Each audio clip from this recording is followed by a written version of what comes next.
Good morning सभी लोग, कैसे हैं? कल का गैप हो गया, थोड़ी सी तबीयत गड़बड़ थी इसलिए कल की रिकॉर्डिंग नहीं हो पाई। तो आज 58 जो हमारा सेट नंबर है इस पर हम लोग बात करेंगे। और 57 तक काफ़ी आगे बढ़ चुके हैं हम मॉडर्न हिस्ट्री में भी। हम इस समय जो बात कर रहे हैं, अभी लास्ट वीडियोस 2-3 वीडियो जो हुए हैं हमारे, वो 1857 के विद्रोह पर हुए हैं। और आज का जो टॉपिक है इसमें हम बात करेंगे भारत में जो कांग्रेस की स्थापना से पहले, यानी कि जब 1885 में कांग्रेस की स्थापना हुई, उससे पहले भारत में कौन कौन सी संस्थाएं थी। फिर उसके बाद 1857 में राष्ट्रीय कांग्रेस की स्थापना, उसके बाद कांग्रेस का जो अधिवेशन है या भारत के राष्ट्रीय आंदोलन में कांग्रेस का महत्व, इन सब पर आज हम बात करने वाले हैं।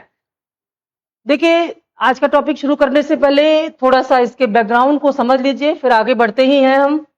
कि भारत में जो राष्ट्रीय आंदोलन की शुरुआत हुई है, खासतौर से 1857 के विद्रोह को ऐसा माना गया कि वे क्षेत्रीय मुद्दों पर हुए थे। और जैसे जैसे क्षेत्रीय मुद्दे समाप्त होते गए, वैसे वैसे क्षेत्रीय स्तर पर ही इस विद्रोह को दबा दिया गया। राष्ट्रीय स्वरूप नहीं ले पाया 1857 का विद्रोह।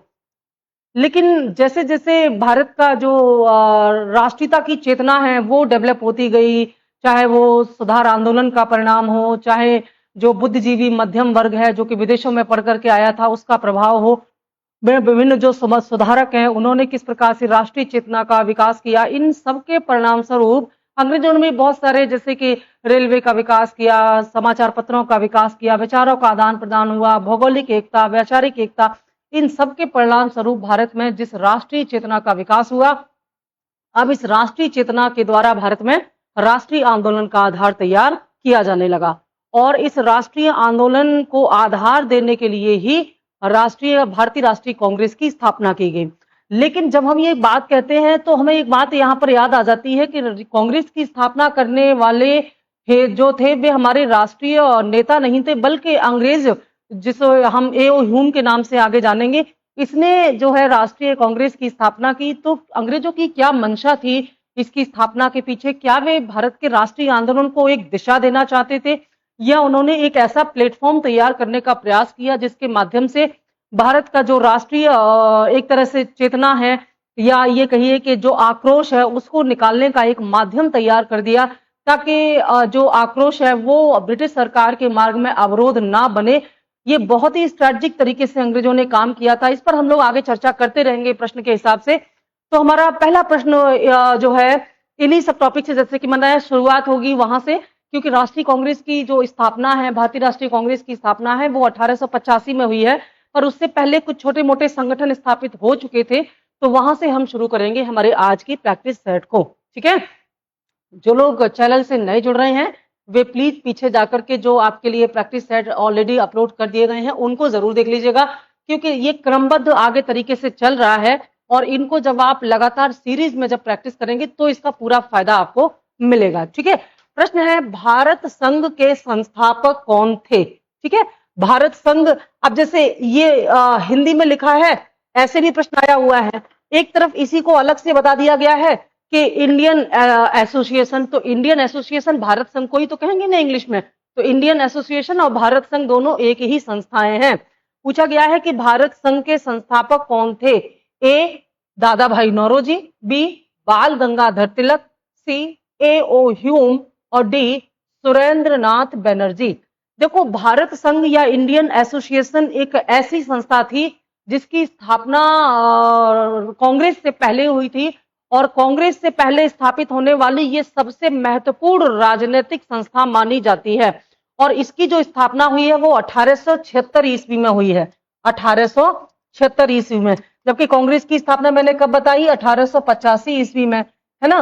तो ये 1876 ईस्वी में जो स्थापित हुआ था इंडियन एसोसिएशन या भारत संघ, यह भारत में कांग्रेस की स्थापना होने से पहले सबसे महत्वपूर्ण राजनीतिक संगठन था।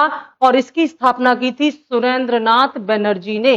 ठीक है, सुरेंद्र नाथ बनर्जी ने 26 जुलाई 1876 को इसकी स्थापना कलकत्ता में की थी। ठीक है, कलकत्ता में इसकी स्थापना की थी सुरेंद्र नाथ बनर्जी ने।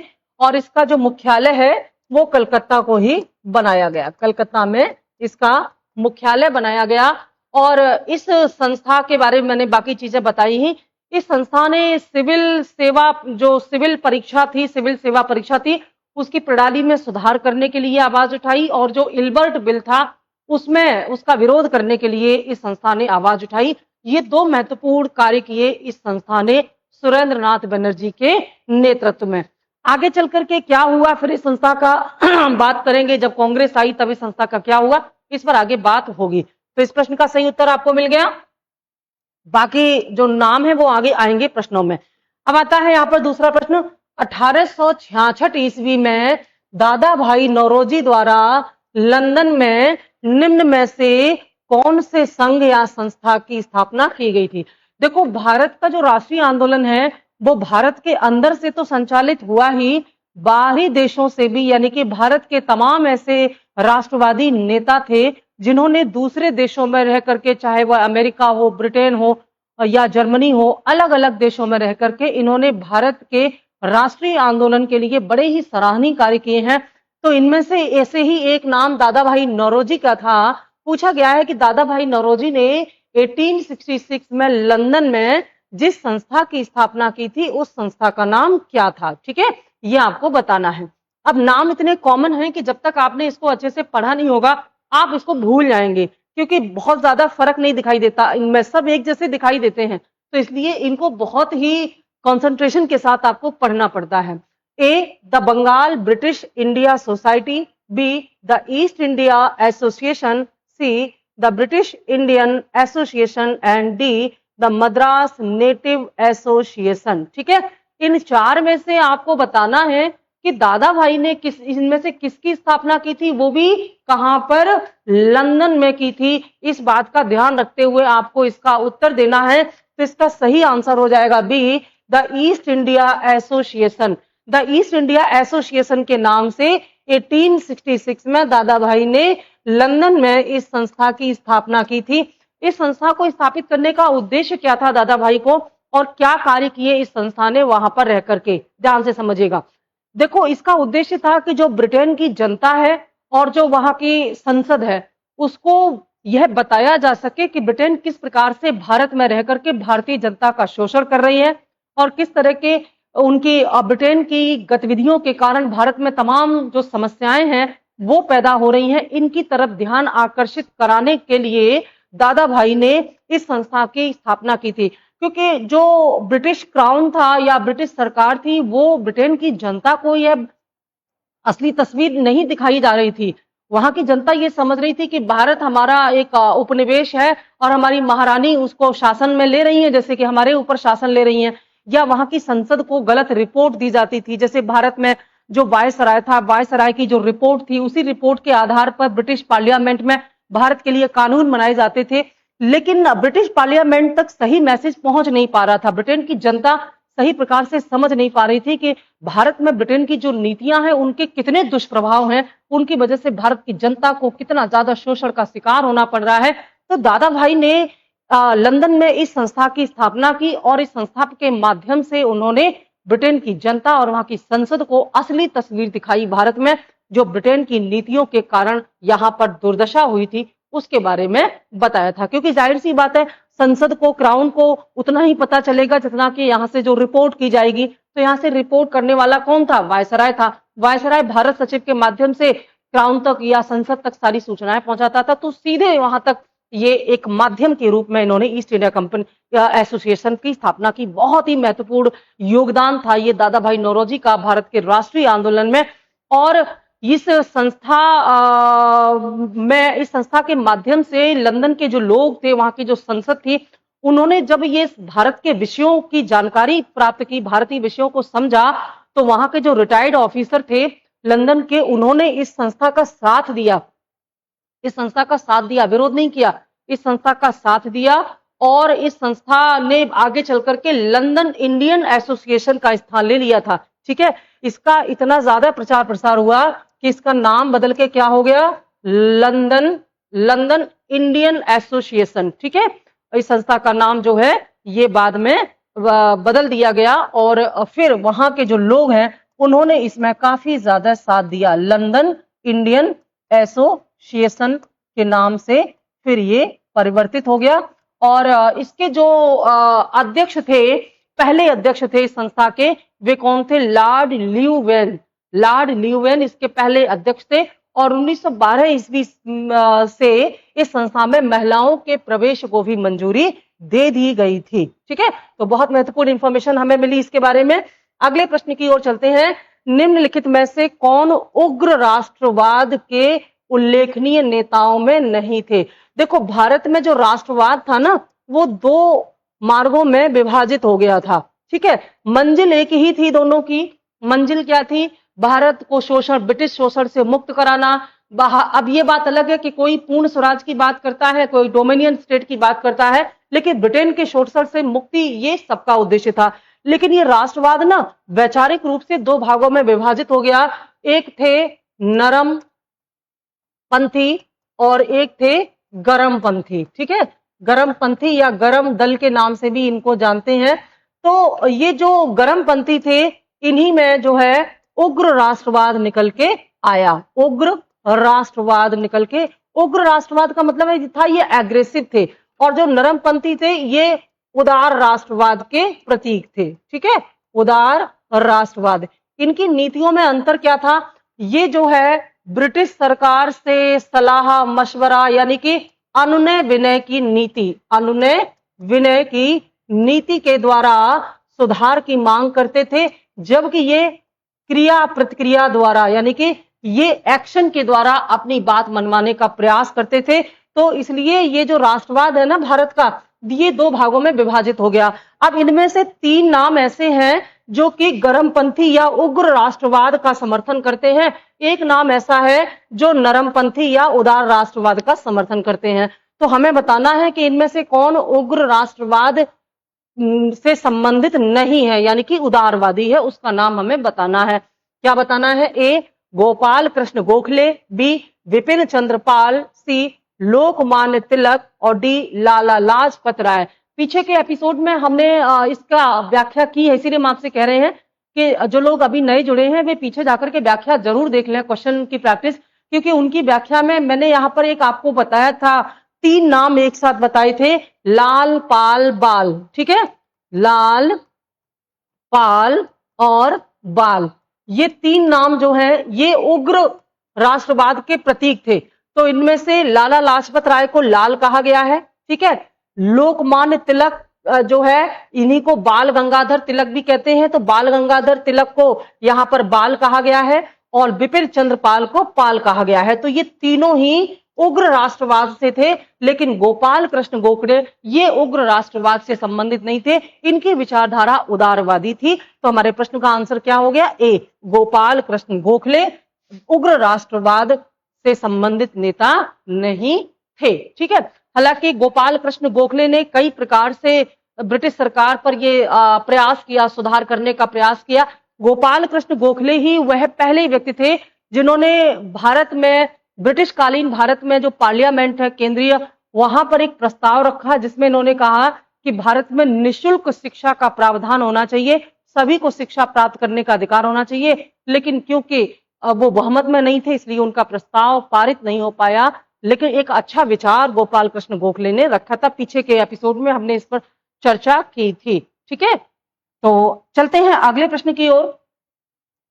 1851 ईस्वी में कोलकाता में स्थापित पहली प्रमुख स्वैच्छिक संस्था का नाम क्या है, जो मुख्यतया भारतीय जमींदारों के हितों का प्रतिनिधित्व करती थी? अब यहाँ पर आपका बहुत ज्यादा ध्यान होना चाहिए कि ये एक ऐसी स्वैच्छिक संस्था थी जो कि जमींदारों के हितों के लिए काम करती थी। ये संस्था का नाम आपको बताना है, और इसकी स्थापना 1851 में कोलकाता में हुई है। ठीक है, संस्था का नाम हमें बताना है। ए ब्रिटिश भारतीय संघ, इंग्लिश में ब्रिटिश इंडियन एसोसिएशन, बी भूमि धारक समाज, लैंड होल्डर सोसाइटी, सी मद्रास देशीय संघ, Madras native association, and D Bombay संघ, बॉम्बे एसोसिएशन।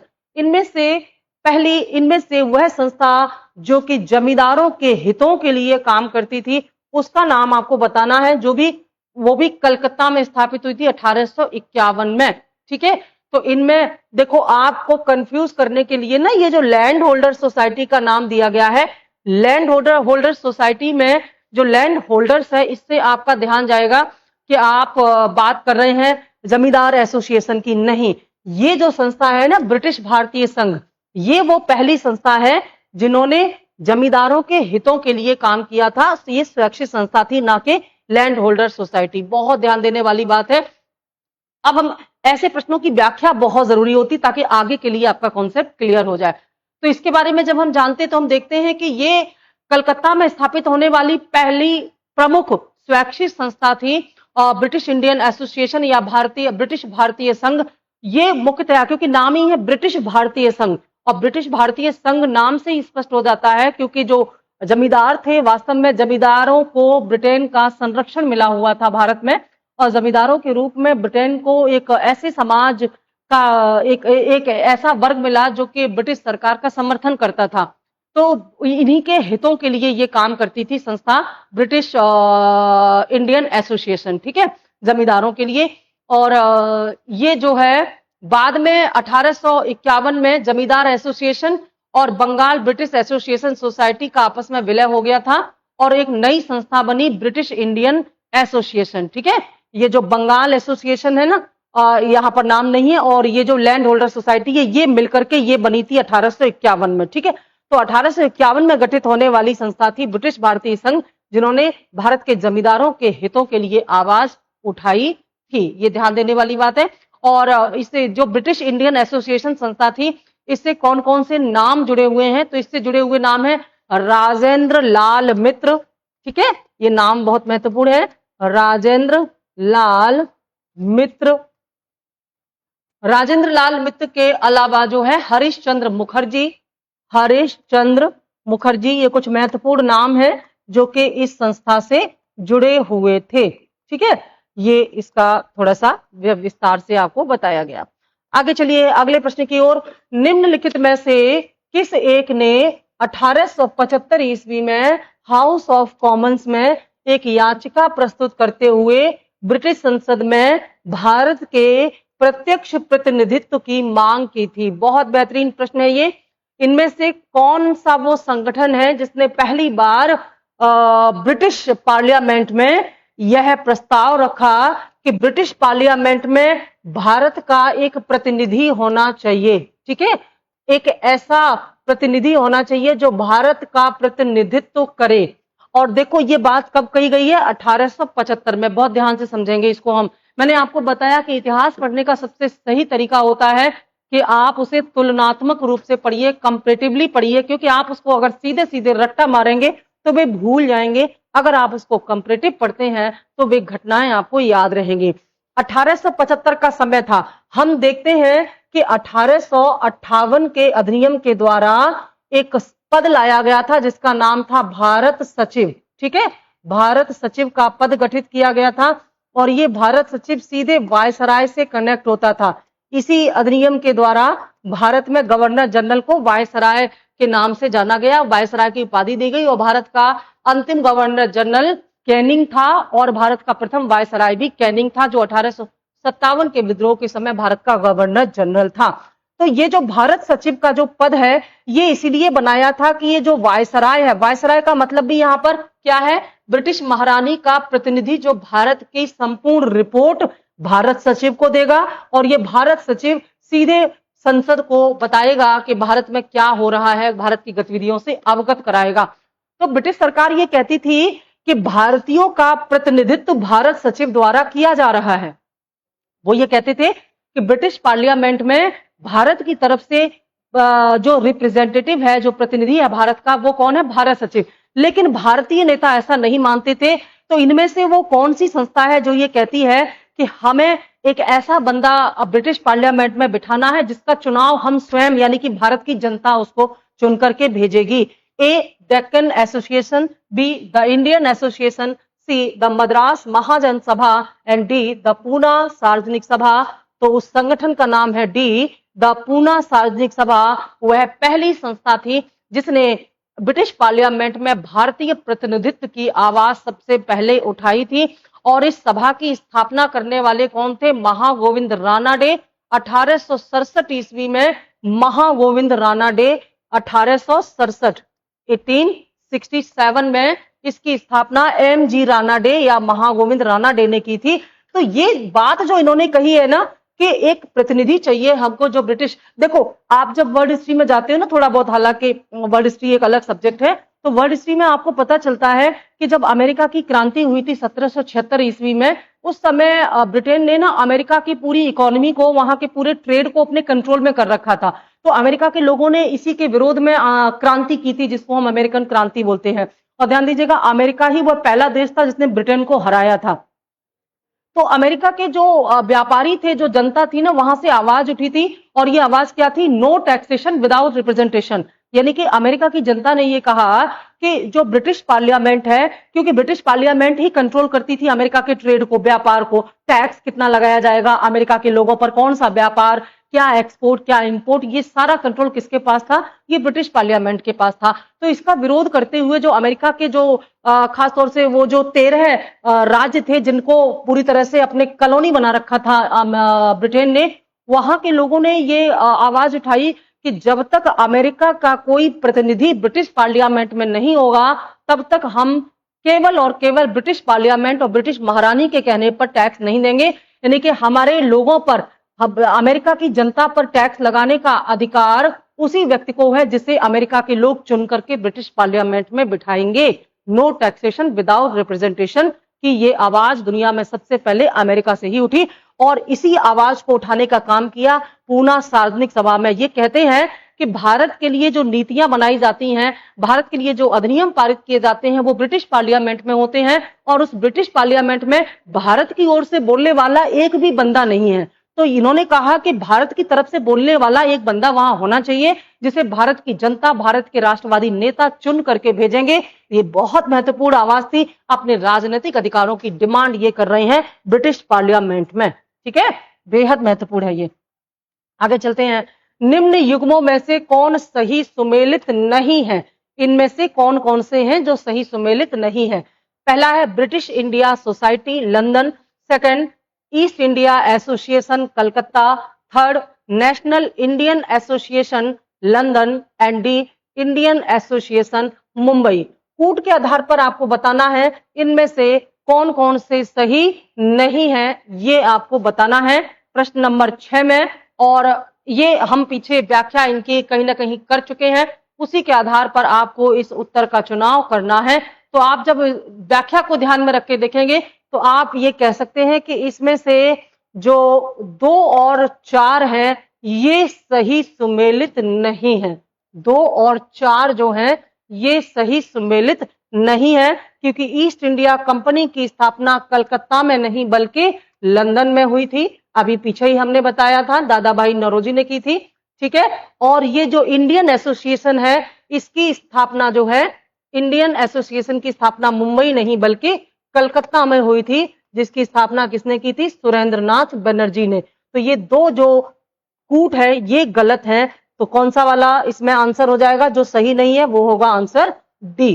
ठीक है, कभी कभी हम व्याख्या सही करके टिक इधर उधर कर देते हैं, तो आप लोग उसको समझ जाया करिए, क्योंकि मेन चीज व्याख्या होती है, व्याख्या सही होना चाहिए। वो ह्यूमन एरर है, कभी इसकी वजह ये टिक हो गया पर हमने व्याख्या सही की, तो अंडरस्टूड है कि आप उसको वही समझेंगे। ठीक है, अगला प्रश्न है, निम्नलिखित भारतीय नेताओं में से कौन एक ब्रिटिश द्वारा इंडियन सिविल सर्विस से बर्खास्त किया गया था? इनमें से वो कौन थे जो इंडियन, जैसे आज आईएएस कहते हैं, आईएएस कहते हैं, उसे आईसीएस कहा जाता था। ठीक है, इंडियन सिविल सर्विसेज कहा जाता था, और आज क्या कहते हैं? Indian administrative service. ठीक है, तो जो आज का आईएएस है वही ब्रिटिश कालीन भारत में आईसीएस होता था। तो इनमें से कौन है वो इंडियन सिविल सर्विसेज आईसीएस कौन है? पहला जो कि बर्खास्त किया गया था ब्रिटिश द्वारा, और वो भारतीय था। ठीक है, भारतीय आईसीएस था। कितना मुश्किल होता था उस समय किसी भारतीय को इस उच्च प्रशासनिक पद पर पहुंच पाना, तो उसको बर्खास्त कर दिया गया था। वो नाम आपको बताना है। A Satyendranath Tagore, B Surendranath Banerjee, C R C Dutt, और डी सुभाष चंद्र बोस। तो इनमें से वो नाम है जिनको बर्खास्त कर दिया गया था, वे थे सुरेंद्र नाथ बनर्जी। ऑप्शन बी इसका सही आंसर होगा।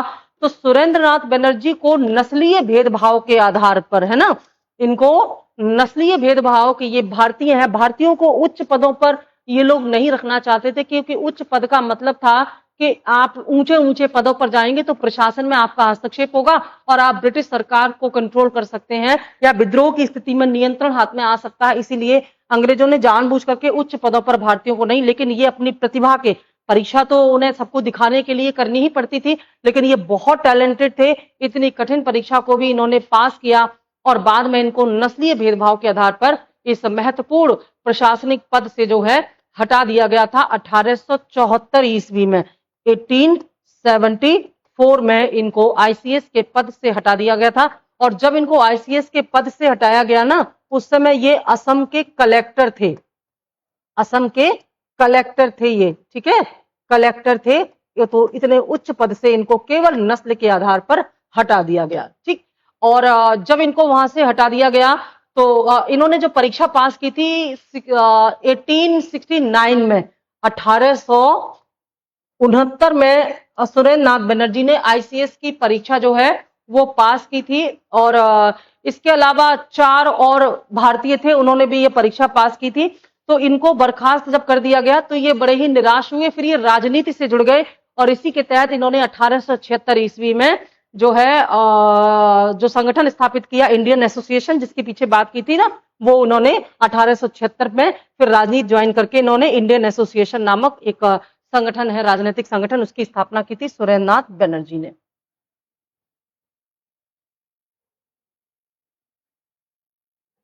अगला प्रश्न है, भारतीय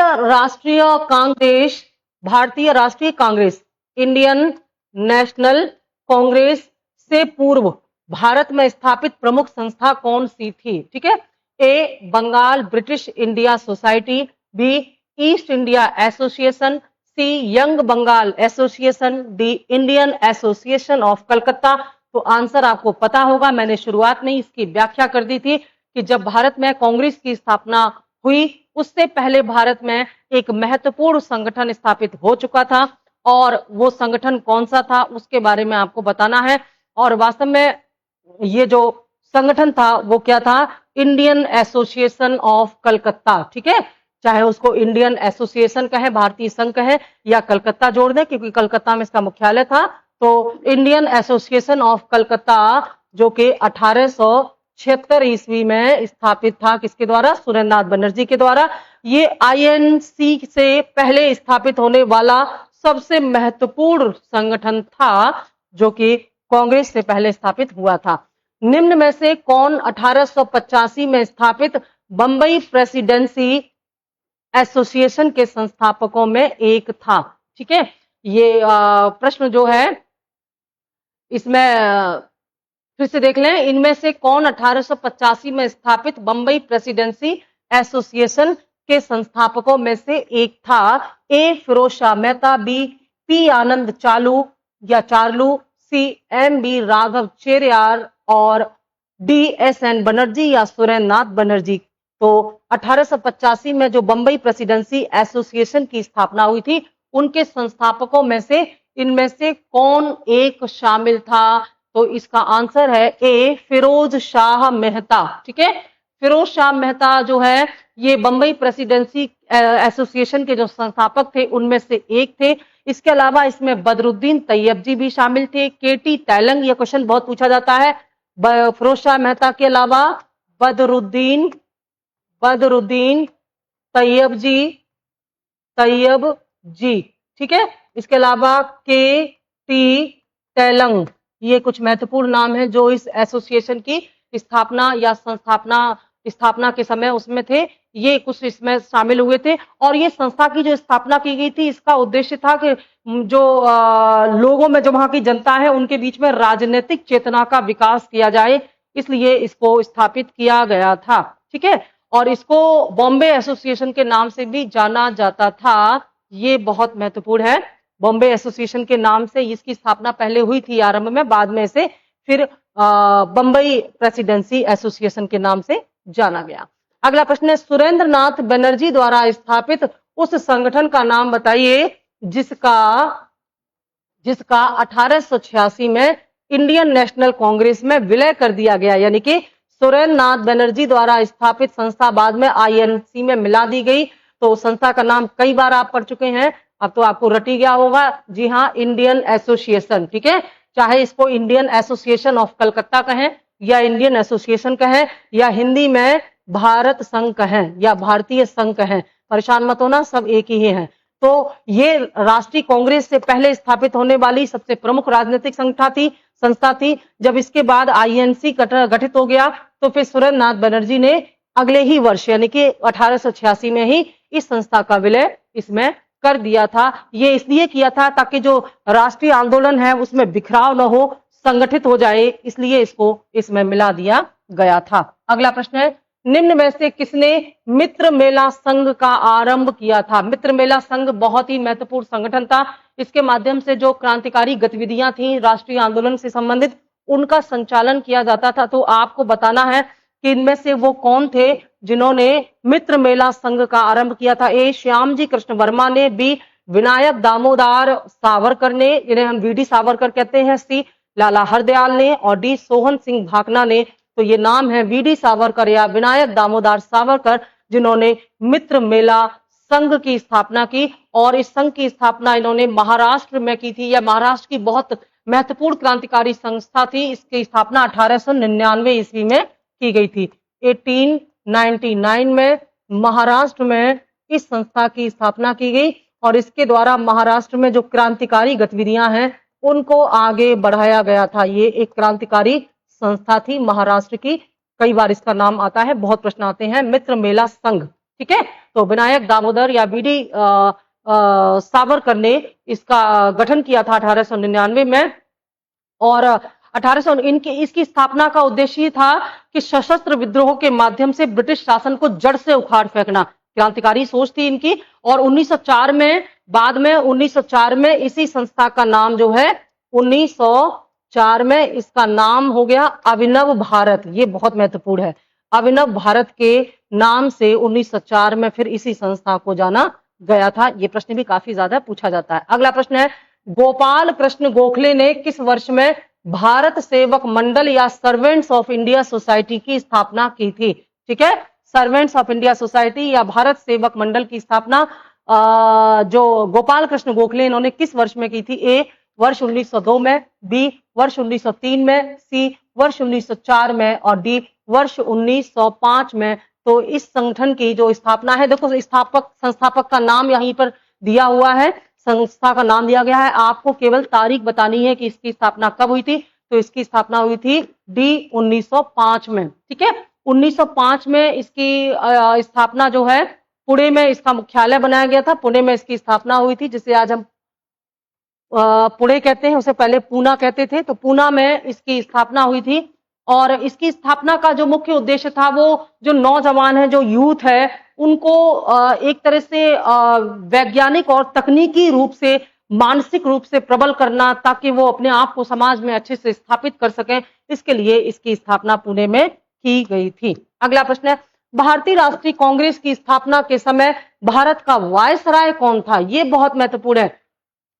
जब आईएनसी की स्थापना हुई तो उस समय भारत का वायसराय कौन था? क्योंकि वायसराय ही कहेंगे, 1885 में हुआ है। तो A lord Ripon, B lord Lytton, C lord Canning और डी लॉर्ड डफरिन। तो डफरिन के समय में इसीलिए कहा जाता है कि यह डफरिन के दिमाग की उपज थी कि कांग्रेस जैसी राजनीतिक संस्था बना करके इन्होंने एक ऐसा प्लेटफॉर्म दे दिया जिसके माध्यम से साल में एक बार सम्मेलन के दौरान ये जो राष्ट्रीय नेता हैं ये अपनी एक तरह से जो अंग्रेजों के प्रति जो नीतियां हैं उन पर चर्चा करें, ताकि इनके मन का जो आक्रोश है वो वहां पर निकल जाए और बाद में ये अवरोध पैदा ना करें। तो इसके लिए ये डफरिन के दिमाग की उपज थी, ऐसा माना जाता है। तो लॉर्ड डफरिन उस समय वायसराय के रूप में काम कर रहा था जब राष्ट्रीय कांग्रेस की स्थापना होती है। और इसने जो है डफरिन ने बाद में देखा कि जब कांग्रेस में राष्ट्रवाद का विकास होने लगा तो ये कहता है कि ये सूक्ष्मदर्शी अल्पसंख्यक है, यानी कि सूक्ष्मदर्शी अल्पसंख्यक है। अल्पसंख्यक का दर्जा दे दिया इसको, क्योंकि जितने भी मतलब धीरे धीरे कांग्रेस बाद में जब गांधी जी के नेतृत्व में आई तब जाकर के वो राष्ट्रीय चेतना का माध्यम बना। अदरवाइज अभी बहुत सारे ऐसे लोग थे जो कांग्रेस को पसंद नहीं करते थे शुरुआत में, तो इसलिए आलोचना की थी डफरिन ने। अगला प्रश्न है, भारतीय नेशनल कांग्रेस या आईएनसी के गठन के बारे में निम्न में से कौन सा या कौन कौन से कथन सही है? पहला है, आईएनसी का गठन 1885 में बंबई में हुआ। दूसरा है, आईएनसी के प्रथम अध्यक्ष डब्ल्यू.सी. बनर्जी थे। ठीक है, तो आपको बताना है कौन कौन से कथन इसके बारे में सही है और कूट के आधार पर उनका उत्तर भी आपको बताना है। तो आप देख रहे हैं कि दोनों ही कथन इसमें जो है वो सही है, तो आंसर सी हो जाएगा। इनका गठन 1885 में बंबई में हुआ था और बंबई में जो है तेजपाल संस्कृत गोकुलदास तेजपाल संस्कृत विद्यालय था जहां पर इसकी स्थापना की गई थी। ठीक है, और बंबई में, और इसके अलावा इसमें जो है अध्यक्ष जो पहले थे वो डब्ल्यू.सी. बनर्जी थे। संस्थापक का नाम आप जानते ही, एक अंग्रेज अधिकारी था, ए.ओ. ह्यूम, उसने इसकी स्थापना की थी और स्थापना के समय इसमें कुल 72 सदस्य शामिल थे जब आईएनसी की स्थापना हुई थी तब। भारतीय राष्ट्रीय कांग्रेस के प्रथम अधिवेशन के बारे में निम्न कथनों पर विचार कीजिए और बताइए इनमें से कौन कौन से कथन सही हैं। ठीक है, यह 1885 में बंबई में स्थापित हुआ, बिल्कुल सही है। भारतीय राष्ट्रीय कांग्रेस का समकालिक अधिवेशन होने के कारण सुरेंद्र नाथ बनर्जी इस अधिवेशन में उपस्थित नहीं हो पाए थे। देखो, सुरेंद्र नाथ बनर्जी ने ना जो इंडियन एसोसिएशन की स्थापना की थी, तो उसका भी अधिवेशन उसी समय पर हो रहा था जिस समय राष्ट्रीय कांग्रेस का नेशनल लेवल पर जो सम्मेलन वार्षिक होते थे वो हो रहा था, तो इसीलिए ये इसमें शामिल नहीं हो पाए थे। तो ये एक ऐसा प्रश्न है जिसमें आपको ये क्लियर कर देना है। देखो कि सुरेंद्र नाथ बनर्जी, कई इतिहासकार मानते हैं सुरेंद्र नाथ बनर्जी कांग्रेस की स्थापना से खुश नहीं थे, इसलिए उन्होंने इस मीटिंग में भाग नहीं लिया था, लेकिन ये सच नहीं है। सच ये है कि सेम टाइम पर दोनों ही संगठनों की जो अधिवेशन थे, इस वजह से वो इसमें भाग नहीं ले पाए थे। और आप देखते हैं कि 1886 में सुरेंद्र नाथ बनर्जी ने इंडियन एसोसिएशन का आईएनएससी में क्या कर दिया था, विलय कर दिया था। तो इसके बारे में आंसर सी ऑप्शन हमारा राइट आंसर होगा। ठीक है, ये विरोधी नहीं थे, वो दूसरी जगह इन्वॉल्व थे। अगला प्रश्न है, निम्न कथनों में से कौन से भारतीय राष्ट्रीय कांग्रेस के बारे में सत्य है? पहला, भारतीय राष्ट्रीय कांग्रेस का गठन दिसंबर 1885 में कलकत्ता में मोतीलाल नेहरू की अध्यक्षता में हुए एक राष्ट्रीय सम्मेलन में हुआ। बी, भारतीय राष्ट्रीय कांग्रेस के गठन के संबंध में सुरक्षा वॉल्व सिद्धांत जो है विलियम बेडनबर्ग द्वारा दिया गया। विलियम बेडनबर्ग द्वारा लिखित ए.ओ. ह्यूम की जीवनी से दिया गया था। यह एक प्रारंभिक निर्णय था कि अध्यक्ष उसी क्षेत्र से होगा जहां वह अधिवेशन होने वाला हो। और चौथा है, डब्ल्यू.सी. बनर्जी भारतीय राष्ट्रीय कांग्रेस के पहले अध्यक्ष थे। आपको बताना है कांग्रेस के बारे में इनमें कौन कौन से कथन हैं जो सही हैं। ठीक है, सही कथन के बारे में आपको बताना है। और ऐसे में आप देखते हैं तो इसमें जो दूसरा वाला है ये सही है और चौथा सही है, बाकी दोनों गलत है। ये जो कांग्रेस के संबंध में सुरक्षा वॉल्व, जैसे कि सुरक्षा वॉल्व होता है, सेफ्टी वॉल्व कुकर में होता है जो कुकर की अतिरिक्त ऊर्जा को, गैस को सीटी के रूप में निकाल करके उसको फटने से रोकता है।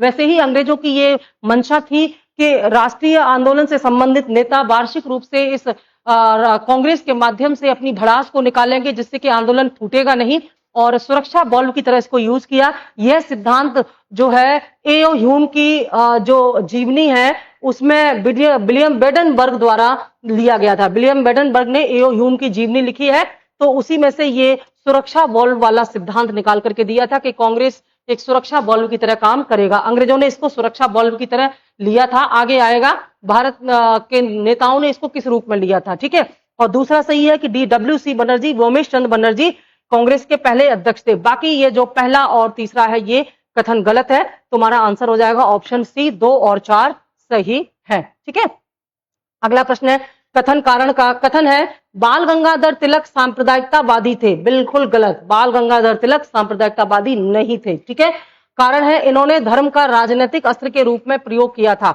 इन्होंने धर्म का राजनीतिक अस्त्र के रूप में प्रयोग किया था, यह कथन सही है। इसलिए सही है क्योंकि तिलक ने महाराष्ट्र में शिवाजी पूजा और गणेश पूजा, गणेश उत्सव और शिवाजी उत्सव के रूप में इन्होंने जो एक धार्मिक उत्सव मनाया, इनका उद्देश्य था जनता को संगठित करना ताकि वो राष्ट्रीय आंदोलन को चेतना दे सके, लेकिन ये सांप्रदायिकवादी थे। यह कथन सही नहीं है, आंसर होगा ऑप्शन डी। अगला प्रश्न है भारतीय राष्ट्रीय कांग्रेस के दूसरे अधिवेशन की अध्यक्षता किसने की थी? ठीक है, तो अधिवेशनों से बहुत प्रश्न आते हैं। दूसरे अधिवेशन की किसने की थी अध्यक्षता? ए गणेश अगरकर, बी सुरेंद्र नाथ बनर्जी, सी दादा भाई नौरोजी, डी फिरोज शाह मेहता। ठीक है, तो जितने भी अधिवेशन हुए हैं उनके बारे में बहुत बढ़िया से पढ़ लीजिएगा, काफी क्वेश्चन आते हैं। आंसर हो जाएगा सी, दादा भाई नौरोजी ने इस अधिवेशन की अध्यक्षता की थी और ये अधिवेशन 1886 में कलकत्ता में हुआ था। 1886 ईस्वी में कलकत्ता में हुआ था, ये दूसरा अधिवेशन था और इस अधिवेशन की जो अध्यक्षता थी वो दादा भाई नौरोजी ने की थी। अगला प्रश्न है, भारतीय राष्ट्रीय कांग्रेस का पहला मुस्लिम अध्यक्ष कौन था? कांग्रेस का पहला अध्यक्ष जो मुस्लिम था वो कौन था? A Badruddin Tyabji, B Abul Kalam Azad, C Rafi Ahmed Kidwai, D M A Ansari. सही आंसर होगा ए बदरुद्दीन तैयब जी इसके पहले मुस्लिम जो नेता अध्यक्ष थे और इन्होंने जो है 1887 के मद्रास सम्मेलन में इसकी अध्यक्षता की थी। 1887 के जो मद्रास आंदोलन था, मद्रास सम्मेलन था, इस मद्रास सम्मेलन में, और ये कौन सा था? ये तीसरा अधिवेशन था। ठीक है, तीसरे अधिवेशन की अध्यक्षता की थी किसने? बदरुद्दीन तैयब जी ने। ये पहले मुस्लिम अध्यक्ष थे कांग्रेस के। ठीक है, क्योंकि अभी तक हिंदू और मुसलमान के बीच में सांप्रदायिक तनाव नहीं बढ़ा था, अंग्रेजों ने इसी सांप्रदायिक तनाव को हवा देने के लिए बाद में मुस्लिम लीग की स्थापना करा दी और फिर राजनीतिक तनाव बढ़ने लगा। लास्ट प्रश्न है हमारा, भारतीय राष्ट्रीय कांग्रेस का प्रथम निर्वाचित यूरोपीय अध्यक्ष कौन था? ठीक है, प्रथम निर्वाचित यूरोपीय अध्यक्ष कौन था? ए ह्यूम, बी जॉर्ज यूले, सी अल्फ्रेड वेब और डी एनी बेसेंट। तो सही आंसर होगा बी जॉर्ज यूले पहला यूरोपीय अध्यक्ष था और इसे चुना गया था इसके कांग्रेस की अधिवेशन के लिए। तो ये पहला अंग्रेज था जिसने कांग्रेस की अधिवेशन की अध्यक्षता किया 1888 में इलाहाबाद अधिवेशन। ठीक है, 1888 में इलाहाबाद में अधिवेशन हुआ था, इलाहाबाद में वार्षिक अधिवेशन हुआ था और ये चौथा अधिवेशन था। इसकी जो अध्यक्षता है एक अंग्रेज जिसका नाम था जॉर्ज यूले, इसने इसकी अध्यक्षता की थी। ये थे हमारे आज के 20 अति महत्वपूर्ण प्रश्न। अब कांग्रेस की स्थापना से उनके संस्थापकों में से उनके अध्यक्षों में से जो महत्वपूर्ण सम्मेलन हुए हैं उन सम्मेलनों की महत्वपूर्ण जो बातें हैं, कैसे कैसे कांग्रेस का विभाजन हुआ, सूरत विभाजन हुआ, फिर क्या क्या प्रोजेक्ट पास हुए, आगे क्वेश्चन अब इसी से आने वाले हैं। ठीक है।